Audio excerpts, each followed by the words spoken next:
Welcome to the Casterobus podcast. My name is Christian Corley, and with me is James McLean. Hello, say hello, James.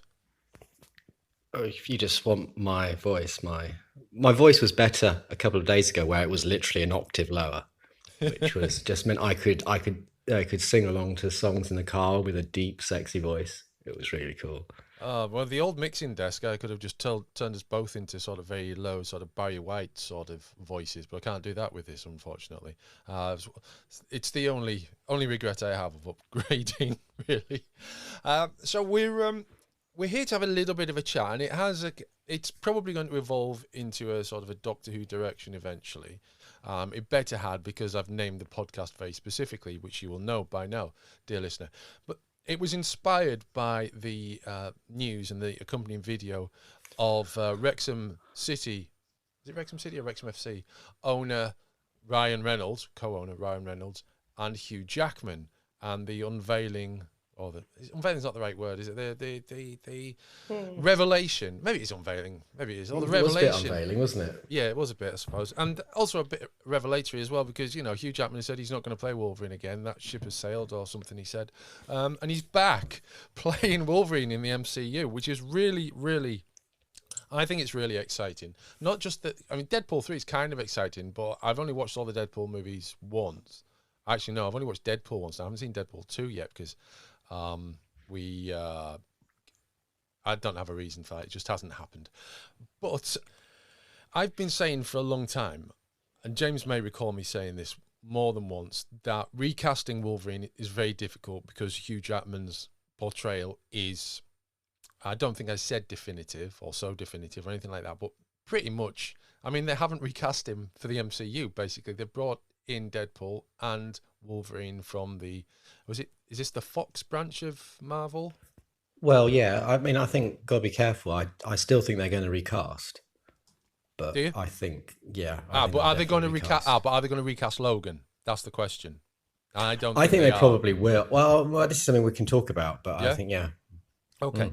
Well, yeah, I've yeah. just to think about that, dear listener. If you just put that into your head for a while, what our angle of coming at this, I've created a brief list of other definitive performances, or what I consider to be definitive. Some of them. So we can sort of go through this, and then we can sort of return back to the Wolverine thing, and then branch off into adventures in time and space. So I've got Christopher Lee as Dracula. I've got Harrison Ford as Han Solo. There's obviously been two people who played Han Solo, and the other guy was okay, but I don't think he was quite Han Solo. Christopher Reeves as Superman is, I think, I don't think anyone can dispute that one. Connery as Bond is possibly disputable. It depends what your take on Bond is, though. Bond's very much a malleable character for the ages, a bit like the Doctor. And James may either strongly agree or strongly disagree, or you just might partially agree and partially disagree. All options are open. All of the original series of Star Trek. Those are my definitives. There's probably many others out there. The Beatles rather than the bootleg Beatles, for example. The post Paul is dead Paul McCartney as opposed to the earlier Paul is dead. I'm joking now. But the fact is, I feel that there are definitive people characterizations. James, what do you think? Am I right in these? Am I swerving?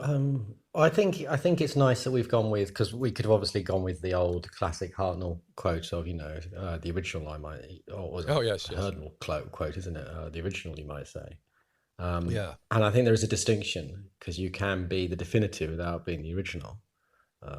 Some people would say Christian Bale is the definitive Batman, while others will say, yeah, but the original Batman. Well, we could go back to the 40s, but a lot of people obviously consider Adam West Yeah. to be the original mainstream Batman, anyway. So I Certainly think enough the to definitive. spin off a comic series from the entire era.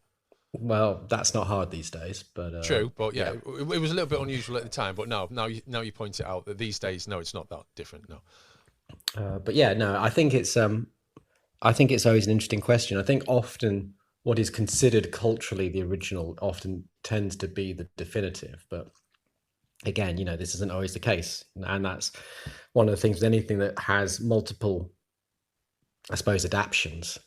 is that, you know, you really got to be looking for what is considered to be, well, it's a difficult one because, yeah, a lot of people will say with adaptation you shouldn't be looking for what is, you know, the quintessential. You should just be considering each adaptation for what they are. But Yeah. ultimately, society does tend to give origin points, even if they're not accurate. Like, you know, Snow White, people will often think, if you say Snow White, they'll think of the Disney film Yes. rather than the fairy tale. That will be their origin point, even though it's not the origin point. And the same with Batman, you know. Winnie the Batman, Pooh. we don't. Winnie the Pooh, absolutely. So it's an interesting question of what is definitive and as you say, it's a cultural interpretation, which we all have. Well, you know what? I've inadvertently expanded our range here because I mentioned the Beatles, didn't I? And of course, John, Paul, George, and Ringo aren't the original Beatles. Yeah, absolutely. And then there's Deep Purple as well, another band that had a lead singer before its famous lead singer of Ian Gillan, which I Yeah, only discovered this a few absolutely. weeks ago. So yeah, it's wow, yeah, this is oh crikey, we've unscrewed a Pandora's box of worms here. Well, yeah, we wandered into adaptation theory and adaptation theory and all those sort of things. Okay, I didn't Yeah, know I that was a think. thing, but go on. Oh yes, it's a big field. I think it's but I think it is interesting. Like, you know, what do we consider to be definitive, and does that ever change? And obviously, it does. Um, Obviously, I've got. Well, I mean, I suppose, you know, you could say, like, you know, for years everyone said Sean, as you say, Sean Connery is a definitive Bond, and I think for a generation he is, but for another generation, you know, he's not. And I think, you know, that is the issue, isn't it? I mean, so many people will say Tom Baker is the definitive Doctor, while others will obviously, a lot of younger people will say David Tennant, Yeah. or, you know, fringe groups like me might say Sylvester McCoy, you know. But yeah, you're right. I think it's always interesting to see what is. I think the question, what one is asking, is how much of a character is brought by the actor to what is on the page. How much of it becomes so much a sort of embodiment of the actor. And I think Han Solo is an interesting one because I think Han Solo is actually quite, and I think Ford as well. Between the characters it's written and the characters it's played, and this is probably Ford's fault more than the writing. He's not a very clear cut character. I mean, if before the Solo film came out, I had no idea how they would approach Solo because he doesn't really have any real fixed. You know, in the first one, he's a bit of a cowboy, bit of a cheeky cowboy, but in the second one, he's a sort of a very antagonistic romantic, and I say romantic in a sort of very broad terms. But you know, the character's given a sort of romantic edge. And in the third one, he's a bit of a fool. He's a bit of a joke character who just sort of bumbles around, knocking into things and sort of looking awkward. It's just like a subpar Indiana Jones almost. Yeah. And then in the Solo film, again, he's perhaps a little more like he is in. Well, he's just sort of an embodiment of all three of those. So Solo I find difficult because the definitiveness is kind of Ford, but then when he comes back in The Force Awakens, he kind of feels like Harrison Ford to me rather than Solo. And it's like, you know, what is Solo? Is it just what we see of Harrison Ford, which is, you know, this kind of archetypal sort of working class, rugged hero, or actor who plays in that sort of way, these rugged heroes. But I don't know. And so with Wolverine, I mean, I certainly can't imagine anyone doing. I tell you one which is interesting, which goes away from film but into television in terms of definitive, is Siegfried Farnen from All Creatures Great and Small. Okay. Robert Hardy's is kind of so definitive when they make the new series. Siegfried is based more on Robert Hardy than he is on the books. Right. And I think that's an interesting situation. There's no doubt. I mean, not just in the way that he's played, but also in the fact that the actor's 50, which was pretty much what Robert Hardy was when he should be a 28-year-old, as he is in the books. So again, it's interesting how the definitiveness of Hardy is replicated, and replicated. And to be fair, I really like the new Siegfried. I like the new characterization. I think he works. I don't think he is a carbon copy of Hardy. But certainly a lot of it is based on, as you say, the perception of Siegfried, probably by the writers and by the actor and by the casters, that Robert Hardy is a definitive Siegfried, not not the Siegfried from the book, who was a young man, young eccentric vet, new vet. Yeah.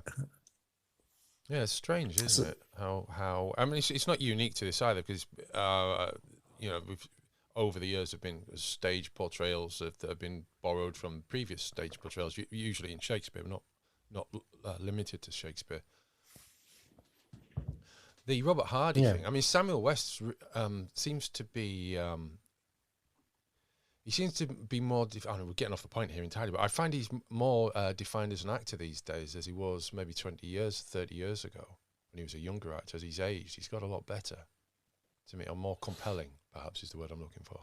I always enjoy watching him now. He turned up in a Midsummer Murders a year ago or so, and he was very good in that as well. But yeah, it is interesting, the question of definitiveness, and as you say, with the return of Logan, that, like you say, is a curious situation, both in terms of narrative, which they sort of address in their second video, glibly, but also, just as you say, in the sense of, I mean, for me, in terms of political sense, in terms of entertainment, that I have no doubt that Disney will want to eventually, in a few years' time, push towards a sort of mutant saga and the X-Men. And I have no doubt they will not want to have Hugh Jackman, because Hugh Jackman will be obviously a few years older, and he's already moving into middle age nicely. They'll want to recast.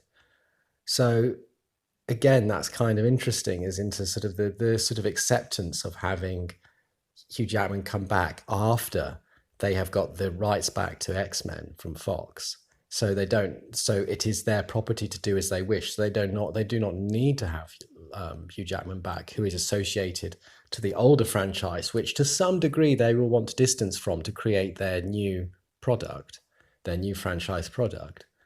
And yet they've had him come back. That's a kind of interesting issue of sort of like star capital there, maybe. Well, I mean, I'm not convinced they actually need to distance themselves from it. They could. There's nothing that has happened that contradicts anything that happened in the first two movies, at least. I'm not sure about but there is also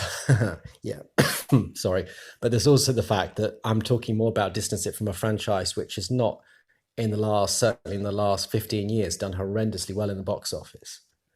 I think they will want to kickstart the X-Men as part of their franchise with a fresh sense of values and identity, which does not link back to the Dark Phoenix film or Age of Apocalypse film. Yeah. I think that is why I think they will distance from it. It's like, we want to, as these companies always do. They want to create their own vision, as we've seen with their, obviously they've broken this trend. And I think the reason why they've done this, in part, and we say the reason they've done this, because I think to some degree, again, there's a certain political capital that Reynolds will have. And if Reynolds wants to do this, I think they're going to be more malleable than if some unknown sort of suggested. I think it'd be good to have Hugh Jackman back. Yeah. But I think the reason they are doing this is No Way Home. I think No Way Home was such a success in revisiting actors and franchises that do not belong to Disney, that are in a sense to some degree competitors. Sony is to some degree a competitor, and to re-energize that in a way which was worked very positive for Disney. I think that is why they're very comfortable with having Jackman come back, and like with Tobey Maguire or Garfield, they don't ever have to reappear again. And they've still got their Tom Holland. So I think that's part of the parcel of this. But I think, again, it's just very interesting. And I think, as you say, politically it's interesting because, again, you're reinforcing Jackman as Wolverine for even longer. Yeah. It's going to make it a lot harder to bring in a new Wolverine when there's going to be a lot of resistance to that. Yeah, I was going to come to that, so you've done that for me. Do you know what, though?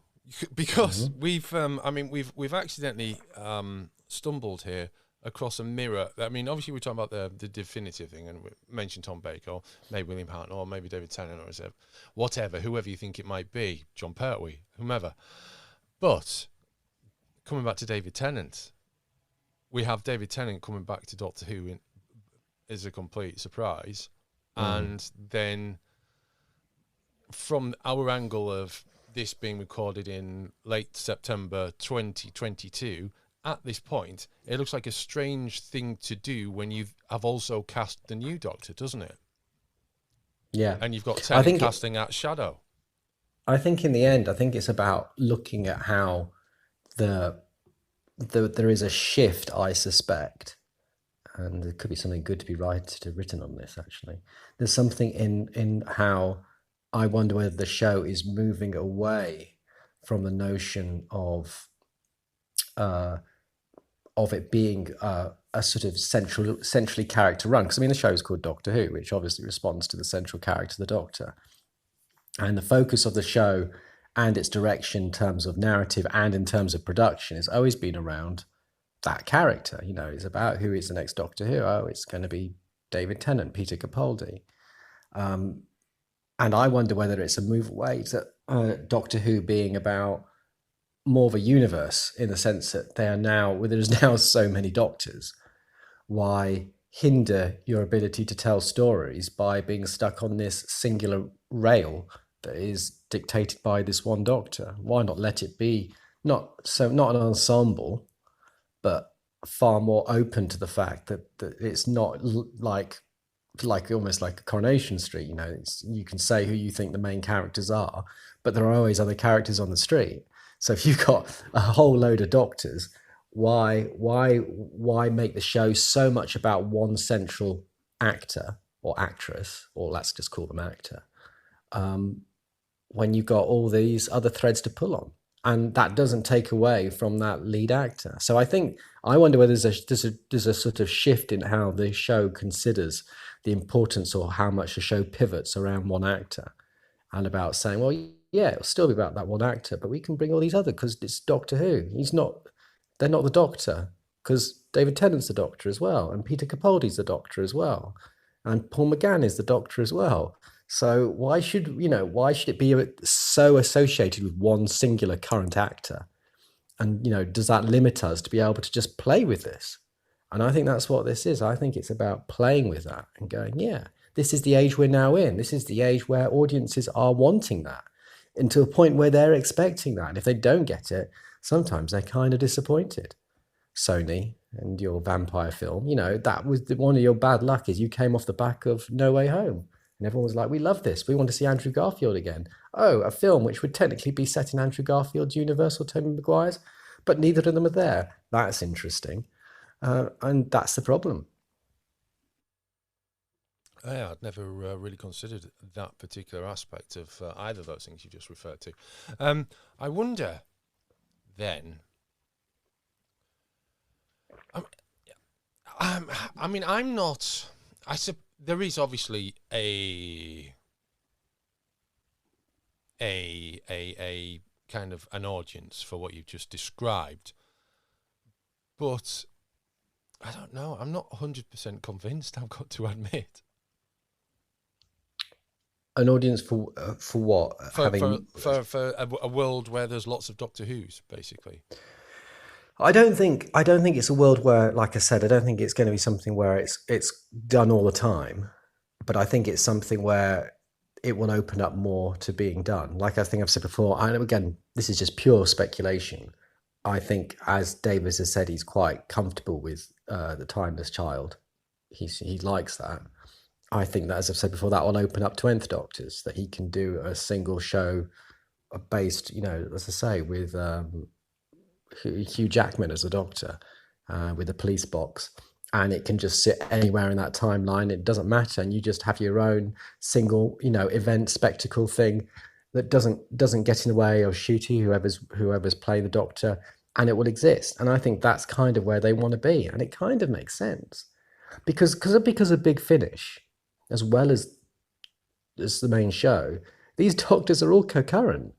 You know, Davison, McCoy, Baker, McGann, Tennant, obviously, coming on TV again, Eccleston.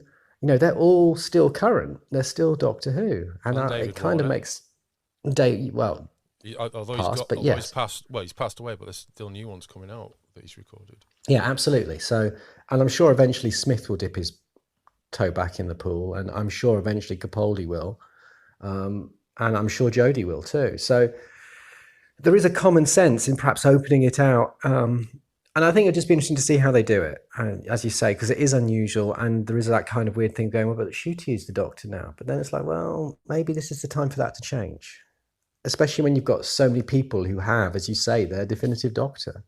Why should you make it that they have to just suck it up and always, from here on, it's always going to be this guy? It's like, well, no, maybe another Doctor will drop back. Maybe that'll be fun. Maybe we could do a standalone story with one of the Doctors, and it won't interrupt. Maybe, Nchuti still gets his money.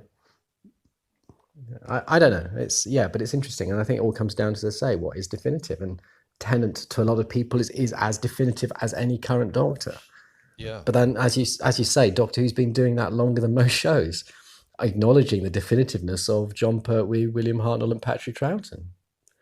Back in the 70s. Yeah.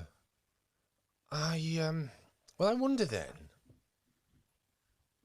what are we doing in our heads when we watch something, when we then, because you can't just be purely about the actor, because Superman 3 and Superman 4 are terrible compared with Superman the movie and Superman 2. So what is happening when we're watching something to make an audience, because no one's wandering around even remembering that Dean Cain was Superman, never mind even considering him to be, well, maybe there's some lunatic Dean Cain fan, but no one's saying that he's the definitive. No one's saying he's the definitive Superman. Whereas you could quite effortlessly level that status on Reeves. So what is happening with the viewer when they're watching something that makes something definitive?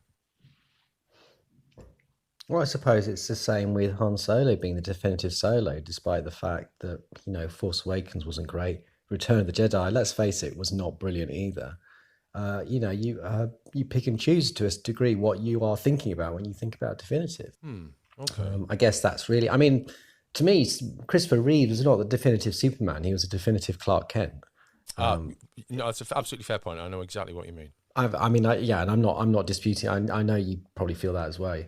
His Superman sort of, to me, always looked the part, definitely. But to me, no other Superman has ever really been able to work out how to play out the Clark Kent persona with Superman. And I think that to a degree is a little bit to where the comics evolved and where the characters became fairly interchangeable. But yeah, to me, that's why Reeves always does it, regardless of the films. And I don't think any of the films were perfect, any of his films. Superman 2 was, to me, the best. Superman, the original film, is a bit drawn out. Lex is very silly in that. Hackman plays him up so much that it does take away some of the sense of belief in that world. But yeah, his portrayal was just very, very strong. And I think Superman's one of those characters which is just hard to make definitive. But then, look at Wonder Woman. A lot of people said Linda Carter was, the definitive Wonder Woman. And, is she now? I'm not sure. I think that's probably a generational thing, isn't it? Well, I don't know. I watched it as a little kid, and I've watched the recent ones, and I've got to say, I think the recent ones are far better. And that's not Linda Carter's fault, no. Obviously. Again, that's the other factor here, is that, where do you separate, and this is kind of what you were alluding to, where do you separate the ensemble of the production from the singularity of thinking of the character? Is it also possibly because in this particular case that there've been so few Wonder Womans? Yeah, I think that's true. I think that's certainly true, and I think possibly Wonder Woman probably has less of a cultural memory in terms of what Wonder Woman's like to sort of compare it to. While there are sort of, again, these assumptions of what Superman is that the cultural memory has does not necessarily mean it's accurate to what's on the page. But Sherlock's another one, isn't it? Oh yes. Who is the definitive Sherlock? And there's lots of cases there for various ones from different people. Yeah, it's a tricky one, that, isn't it? And I suppose it becomes tricky because there have been so many different interpretations of Sherlock Holmes. Yeah, absolutely. especially if you include, people like House, who is close enough, or on the fringe of being sued, if that was possible. But it's it's a versatile. It's been made into a versatile character. But yeah, I think a lot of the time it is down to familiarity, isn't it? Definitiveness often comes down to familiarity, which Doctor Who lacks, because that familiarity is forced changed, every 3 to 4 years. So you don't have that sort of locked in idea of what you see as a character as to being the definitive thing to what is told as a story. Well, 3 to 4 years, except in the case of the one person that could arguably be called definitive, who isn't David Tennant, but Tom Baker, because he had the 7 years, doesn't he? So he has that huge footprint on being absolutely. Doctor Who. Yeah, I think. I think Tom Baker's a difficult one, isn't it? Because I think it's the time period helped to some degree, but I think also he took the role in a way that just kind of worked for its period. That was just so distant from what Pertwee had done, and then so well embraced, and probably also with the merchandise and the way it sort of expanded. Maybe that's also a factor. Well, I was going to say also. Yeah. Not just that, essentially he's 3 Doctor Who's as well in some ways, because he has 3 producers. Yeah, absolutely. Yeah, there's not a consistency there. So it's not that it's inconsistent, is it? It's more that it evolves in surprising ways between each block. But then you would also perhaps argue that the definitive Tom Baker is probably actually not the John Nathan Turner Tom Baker in people's heads. No. So I think there is, to some degree, it's a blur of, I don't know, to be honest. Well, I suspect the definitive Tom Baker in Tom Baker's head is probably closer to the curator than any of the others. Yeah, quite probably. But it's an interesting thing is, what is the, if people who think of Tom Baker as the Doctor and you showed them, say, 3 episodes, which episode links closest to what they see as their definitive Tom Baker Doctor? Ooh, that's tricky. Is this a challenge for now? It can be. Well, do you know what? Although I like the broodingness of Pyramid of Mars and the Seeds of Doom, I would probably more towards sort of Pirate Planet and City of Death sort of stories. They're both Douglas Adams, aren't they? Oh, this is the point. Is that key to the definitiveness? I was sort of settling oddly, and I didn't expect myself to do this, on Androids of Tara. Right. And I don't know why, but I suppose for me, Robots of Death, maybe. Yeah. Have you noticed something? We've both initially gone with sort of later era, sort of middle to late era Tom Baker. And Kavanagh will be listening to us. And he'll be shouting his favourite episode title at the podcast, which I know. We've intentionally avoided mentioning, but also we're kind of in the same ballpark anyway, which is very, very confusing. Because it depends on the mood as well. Right now I'm feeling frivolous, so I probably would go for Douglas Adams or the era when Douglas Adams is script editing. But equally, if it was later on today, I'm a bit tired. I might prefer, Pyramid of Mars, Robots of Death, Seeds of Doom, any of those. So there's a mood to it as well, I suppose. Well, I'd personally say ones like Horns of Nimon, just to throw an episode out there. That might. I would say that's not my Doctor, because I think that's too Tom Baker for me. Too Tom Baker. I think it gets to a point there where it just becomes a little, almost like an actor doing a very good send up of of the Doctor. Tom Baker sending up the Doctor or parodying him. It is. Where's the old the Tom Baker show by that point, isn't it? So Yeah, absolutely. So, I mean, while I respect people who adore that, and that's great, I think for me, a little bit earlier, but not too early. I think when it's too early, he's a little too reserved to be in the Tom Baker. He's a little more. I mean, he's great in Ark in Space, but he's still quite a withdrawn character in that, and in Revenge of the Cybermen, where he spends most of the first episode standing in the background watching everything happening until the last 2 minutes, going, actually, it's the Cybermen. You know, having watched the cyber ship come into area, and then cyber ship come to dock. You know, he just stands there. It's just like, you know, that Doctor wouldn't be doing that 2 seasons on. But yeah, so I think it is interesting about, you know, what is and it's the same with McCoy, isn't it? When people think of McCoy as being the quintessential Doctor, they're not thinking of the first season. no, almost certainly not, unless they have a very clear image of him hanging from his umbrella off a crevice. Yeah. In which case that would colour their entire take on that Doctor, wouldn't it? Yes. Yeah. For good or bad. I suppose. Well, I'll tell you what, because it's kind of slightly topical, and because I can link to it in the show notes, along with everything else that I can find a link to that we've talked about. We mentioned Bond and we mentioned Connery. I'm imagining you were alluding to Brosnan, but you might have been alluding to Moore or even Dalton.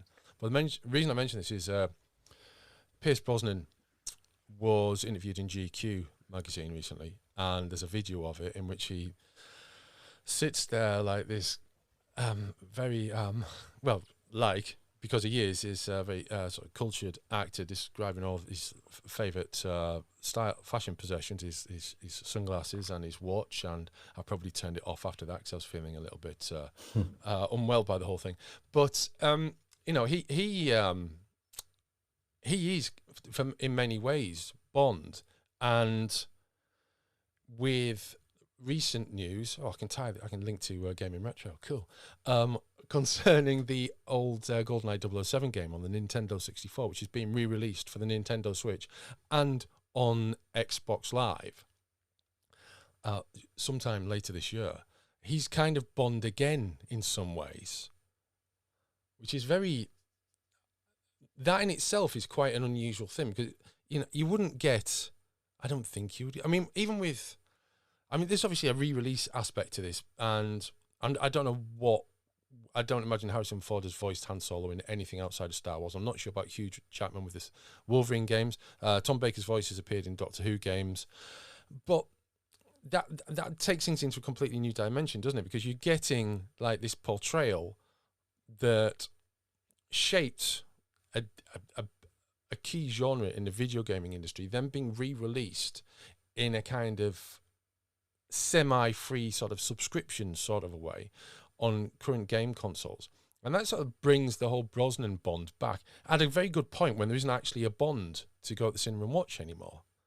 And that arguably gives him a very big Bond footprint. Almost, I mean, if you went for the first Bond movie to last movie, you've got Connery with 1962 and 1983. I'm not including The Rock. And then you've got Brosnan with 1995. And then a video game release of the 1995 game movie, which was released in 1997, the video game, now coming out in 2022, 25 years later. He's arguably got the biggest footprint as Bond now in terms of time. Yeah, I guess so. I mean, to be fair, Connery's footprint is in a similar way. I mean, his appearance in '83 was not continuity, but another attempted remake of Thunderball, wasn't it? So yeah. His footprint is again slightly artificial.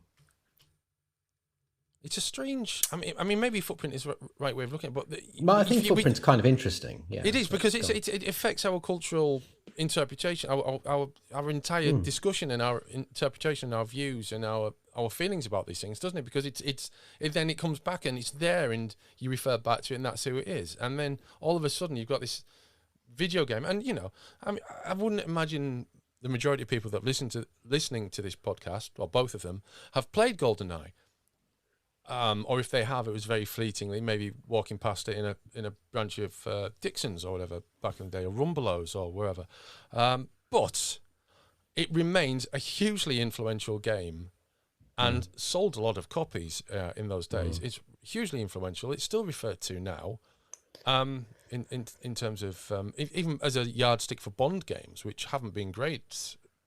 Oh, they've been very mixed over the past 2 decades. So, yeah, so you were going to say something anyway, and I interrupted you. Oh, I can't remember. Although, to be just as a footnote, I was actually referring to Daniel Craig, but personally speaking, Were you really? yeah, I was. I was thinking more of his long footprint and. Well, yeah, he has got a big one, yeah, footprint. But yeah, I personally, for me, I found the Brosnans.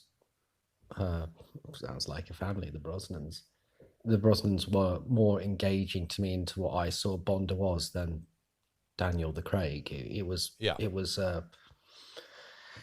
I always liked Bond having this sort of almost self-aware indulgence in the sort of British sort of construct of what British is, which it isn't, and that being sort of always sort of reinforcing the world's view, this sort of ridiculous spy genre, this very clean and proper British spy.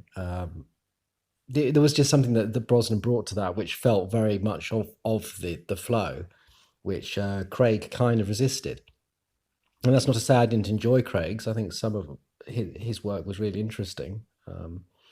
I don't think the films particularly had enough variation in them for me to even be able to separate them out. Often they blur into one. They do. I think you're right there. Yeah.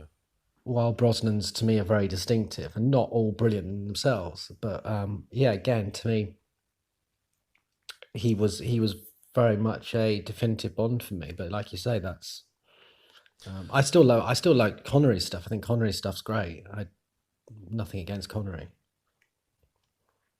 Yeah, it's all fun. It's all fun. I do enjoy Connery's. Although we were talking about how Tom Baker's Doctor kind of varies in tone throughout. Connery's Bond similarly does. It goes from very kind of serious at the beginning and then gets a bit more frivolous towards the end of his time in the movies. Well, this podcast is probably, and if it isn't, then I'll cut this bit out, called Who is the Definitive Doctor Who and Why? And it's arguable that we've actually been able to come to a definitive here. So, well, I mean, we should try and address that, I think, given that you've foolishly titled this podcast that. What is the definitive? And as you say, I think the question is how do you frame definitive? I mean, is definitive something which is based on numbers of that creates that sort of cultural sort of idea that this person is definitive because most people think it, or is it sort of intellectually reasoned? By viewing figures or influence on future versions, or I don't know. No, it's tricky. So I think in the end, it's about deciding on how definitive is framed before we can come to an answer, or whether they frame it in like 2 ways. I mean, I would argue with a show like Doctor Who, you can't do it culturally unless you split it. And even then you've got a problem because you've still got 25 years, you've got generations watching it, which are going to influence on who is the definitive. Yeah. Someone over 40 will probably, an average person over 40 will probably go Tom Baker. An average person at 26 will probably go David Tennant. Yeah. Yeah, I would agree with that. I think you're right. My nieces started watching Doctor Who. The oldest one was born in 2004. The second one was born in 2005. So they were watching Doctor Who when they were sort of like 5 or 6 sort of age, and they are very much keen on Matt Smith. And I think one of them's just started watching House of the Dragon because she loved Matt Smith's Doctor so much. But when they first started watching Doctor Who, they were sat with me on a Saturday tea time after I'd made them some pizza. My wife and I didn't have children in those days, so we used to look after them a lot. And their first Doctor was David Tennant. But I do think, I guess like lots of people were born sort of maybe 1970, that they were aware of Jon Pertwee, but Tom Baker was the doctor that they linked into and becomes the definitive doctor. And I suppose, and there's probably other elements to this, not just Tom Baker having been in the role for such a long time. David Tennant, I suppose, in a mirror, wasn't the doctor for quite as long on TV, but he's come back when asked. He did the bits in Sarah Jane Adventures as well. So although I think Matt Smith probably has a claim, but it's got to be. How about? Go on. Well, I was just thinking, if you think of definitive, is obviously something which can only be done with hindsight. You can't do it with foresight, obviously. And that's a silly thing to say, but obviously it means that you're talking about a period of time. Yeah. So it's an assessment of a period of time. Now, I would argue that definitive can't be the original. Otherwise, that would mean everything else is derivative of the original. Oh, right. Yes, very good. Yes. So therefore, you've got an idea to start looking at what derivative means. So it's got to be something which perhaps is at a point where it is at its best by a set of values and standards which one would have to decide upon, and then is never quite captured in the same way or improved on after that, which again suggests that there is a set value of what the Doctor should be, which again we open ourselves up to a whole can of worms on that point. But it does make for an interesting argument of what could be definitive. And then if you take the whole series as we've been as one rather than two productions, that makes it complicated again as well. And I think you would have quite a strong argument maybe for someone like Matt Smith. I'm not saying that would be my definitive, but I think there are definitive values in Matt Smith. I think Matt Smith builds upon past characterizations, yet himself is something which hasn't been done before. Tennant equally has some of that, but I would argue Tennant is quite a callback to a lot of Tom Baker, Davison, and maybe a little McCoy in there, which Matt Smith isn't. Now, that's not to say I prefer Matt Smith, but I'm just thinking on these sort of values. Yeah. I mean, but then you could sort of say, Christopher Eccleston brought some values and engagements which hadn't been done before. Well, Eccleston brought something completely new, arguably, because... But that is the problem. Does that make him definitive? Is he really building on what was done before? Is he bringing something too much new that he's no longer really... He's not, as a character, really attached to that legacy? And that's not his fault, but that's where his story was. Yeah. So I would say Eccleston isn't a definitive Doctor, even though I think he's a very good Doctor in terms of these definitions of what definitive is. Again, I mean, I enjoyed Capaldi, but I don't think they had enough handle on who that Doctor was to be able to call him definitive. There were multiple iterations there. Yeah, there's a lot of Pertwee and Baker in there as well. Yeah, absolutely. And and deliberately too. So you've got, and again, is Jodie too much of a break from traditional love? I mean, there's a lot of Davison in Jodie, I think, but is it too much of a break to sort of say definitive? Is it too much of a cultural handbrake turn? For a lot of people, it's like, wow, we've never considered having a different gender as a Doctor. Is that just too big a thing to say that's definitive, or something that is a characteristic which we built into future Doctors to another definitive, where she becomes part of the building blocks, which I would say is probably more likely. Again, we're just spitballing this. We talked about this before, so I'm sure there's many holes in the arguments I'm making here. Again, McCoy, you could sort of say, is he definitive? And I'd say, well, in some ways, yeah, and in some ways, no. In some ways, no. There was a split in the personality of the character, which means it's hard to sort of say what McCoy was. But equally, while there is a lot of building, sort of intellectual building in that character, of sort of going, okay, this character, the second part of that character is very much a reaction to who the Doctor is. It's Cartmel saying, who is Doctor Who? And so in a lot of ways, there's sort of it's almost like a definitive answer. They sort of got to a point where going, well, this guy goes through time. He's very old.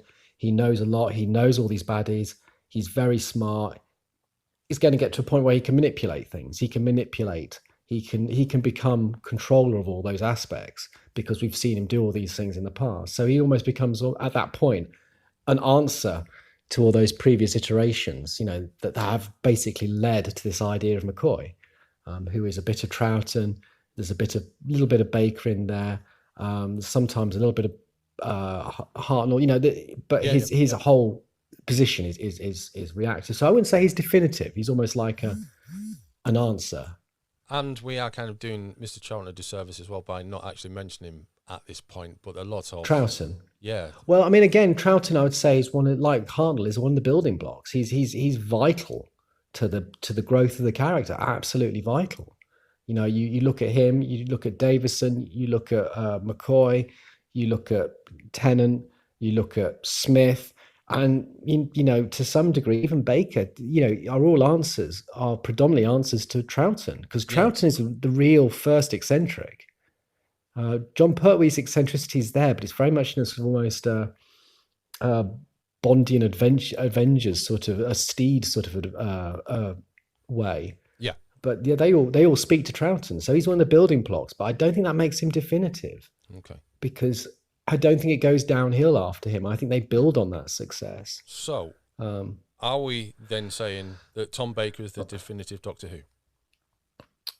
Well, based on that approach, you could. I would say that yes, to some degree, you'd probably have to argue either. I would probably argue either Tom Baker for one set of reasons, or as I've argued, Matt Smith possibly for another. And I can't say they're my favourites. I find the problem with Tom Baker, the reason I would top Smith over Baker, which I think is extremely dangerous in terms of responses to this, is that, as we've said, is that Baker's Doctor is not consistent, and it's not even like it's a shift in his experiences changing him, like say with Tennant. He's inconsistently written. He's written differently under different productions, and by the end, the way he's playing it to the way they're writing it is a lot to do with the political tensions as it is about the character. Yeah. So I would sort of say, yeah, he's again one of the massive. I would say he's like a god tier building block like Troughton, if not more so, more so than Troughton. But then you've got to say, well, Smith was actually kind of fluid. He starts off as a young character, and the character kind of ages with the character consistently, with the actor. And at the end, the last season of Smith is very different to the first season of Smith, but feels very much where that character's meant to be. He's gone through the loss of Pond. That changes him. Yeah. It's all very consistent. So you could perhaps argue a definitive Doctor is Matt Smith, because he is fully fleshed out, consistent, might not be your favourite Doctor, and he's a very strong accumulation of all the stuff that's gone before. He can be manipulative like McCoy. He can be very gentle like Davison. He can be very fast speaking, very, very eccentric like Baker, and very fast moving and excited like Troughton. He's a little bit of gruffness of Baker occasionally. And these aren't intentionally there. It's not like he's just having to pick from all of them, but he feels like a response to all those characters to create this definitive Doctor. I don't know. I'm spitballing. I'm just trying to make the hour. I think that we have probably we've taken this as far as we can, so we need to hand it over to our listeners. So if you get in touch with us on Facebook or on Twitter, or email editor@casterberus.co.uk, new email address, or podcaststerberus@gmail.com, and let us know what you think. Or if you have my phone number, you can text me as well. You know who you are. We will be back for another show soon. Until then, it's goodbye from us. Goodbye. It's good, isn't it?